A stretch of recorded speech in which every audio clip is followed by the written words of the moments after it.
আসসালামু আলাইকুম ও রহমতুল্লাহ ওয়া বারাকাতুহু। তো বন্ধুরা, আজকে 6 ডিসেম্বর।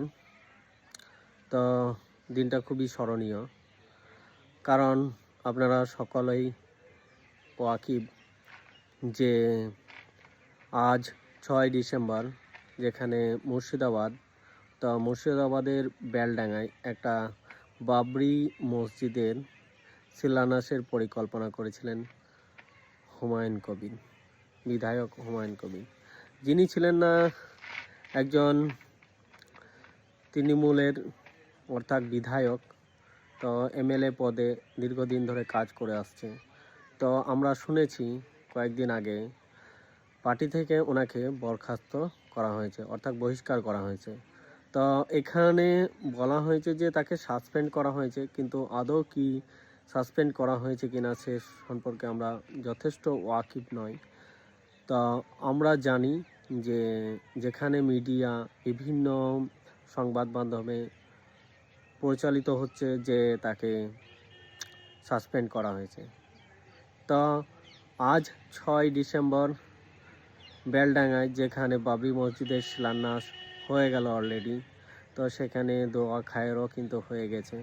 তো আমরা গর্বিত, যে মুসলিম সমাজের সবাই গর্বিত যে যেখানে অর্থাৎ অযোধ্যায় বাবরি মসজিদ ছিল, আমরা সেই বাবরি মসজিদ এখন বর্তমানে দেখতে চলেছি মুর্শিদাবাদ জেলায় বেলডাঙ্গায়।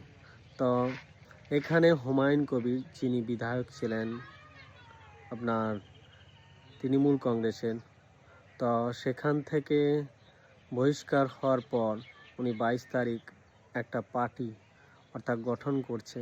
সেই পার্টি কিন্তু ঘোষণা হবে সেটা 22 তারিখ।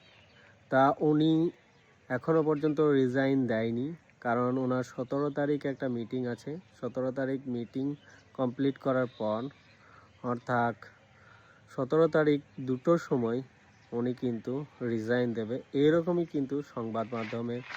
এমনকি উনি ফেসবুক লাইভে, এমনকি ফেসবুকে আমরা ছোট ছোট ভিডিও দেখছি, সেখানেও কিন্তু অর্থাৎ এটাই উল্লেখ করেছে যে 2টোর সময় কিন্তু উনি রিজাইন দেবে। তো ওনার জন্য আমরা অবশ্যই স্যালুট জানাই। আর উনি ঠিক করছে না ভুল করছে সেটা আল্লাহ তাআলা ভালো জানে। আমরা কিন্তু কিছু কিছু জিনিস শুনে আসছি, অর্থাৎ কিছু কিছু কথা শুনছি অনেক সংবাদ মাধ্যমে, যে বাবর ছিল খুবই হিংস্র। তো ওনার জন্য মসজিদ তৈরি করাটা ঠিক নয়। তো এটাও কিন্তু উল্লেখিত রয়েছে, অর্থাৎ উল্লেখ করেছে সংবাদ মাধ্যমে, এমনকি বিভিন্ন সোশ্যাল মিডিয়ায় অনেকে অনেক রকমভাবে এটা কিন্তু আলোচনা করছে। তো বাবরের নাম না দিয়ে অন্য কারোর নাম দিয়েও কিন্তু মসজিদ নির্মাণ করা যেত। যেমন অনেকে বলছে যে সাহাবীদের নাম দিয়েও কিন্তু মসজিদ করা যেত, বা নবীদের নাম দিয়েও বিভিন্ন রকম, অর্থাৎ ইসলামিক যে নামকরণ রয়েছে সেই ইসলামিক নামকরণ দিয়ে করতে পারত। কিন্তু এখানে মানে যেটা বুঝতে পারছি যে বাবরি মসজিদ যে উত্তরপ্রদেশে ছিল অযোধ্যায়, সেই বাবরি মসজিদকে নিয়েই অর্থাৎ এই শিলান্যাস। আর এই শিলান্যাস করার পেছনে একটা উৎসাহসিকতা, একটা বিশৃঙ্খলা, মানে বিভিন্ন ধর্মে বিভিন্ন রকম মত বিরোধী রয়েছে।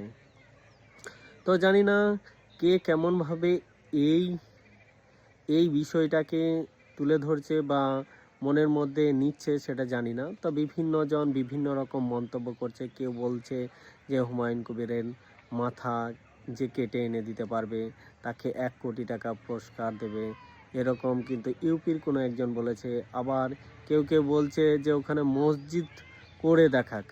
আবার কেউ কেউ বলছে শুরুটা না হয় ঠিক আছে, শেষটা কী করে হয় আমরা দেখে নেব। বিভিন্ন জন বিভিন্ন রকম মন্তব্য করছে। তো দেখা যাক, ইসলাম আমাদের মানে একটা খুঁটি, আমাদের অবলম্বন। আমরা ইসলামকে ধরেই চলি, আর আমরা আমরা মুসলিম।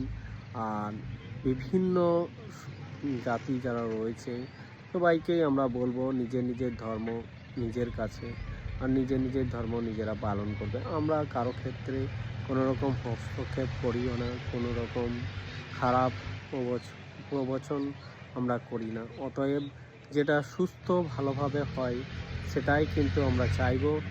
আর শেষমেশ যদি কারোর কোনো কিছু বক্তব্য থাকে অবশ্যই ভিডিওর কমেন্ট করে জানাবে। তা আমাদেরকে মানে খুব ভালো লাগছে যে আজ 6 ডিসেম্বর বাবরি মসজিদের শিলান্যাস হয়ে গেল। তো থ্যাংক ইউ। আসসালামু আলাইকুম ওয়া রাহমাতুল্লাহি ওয়া বারাকাতুহু।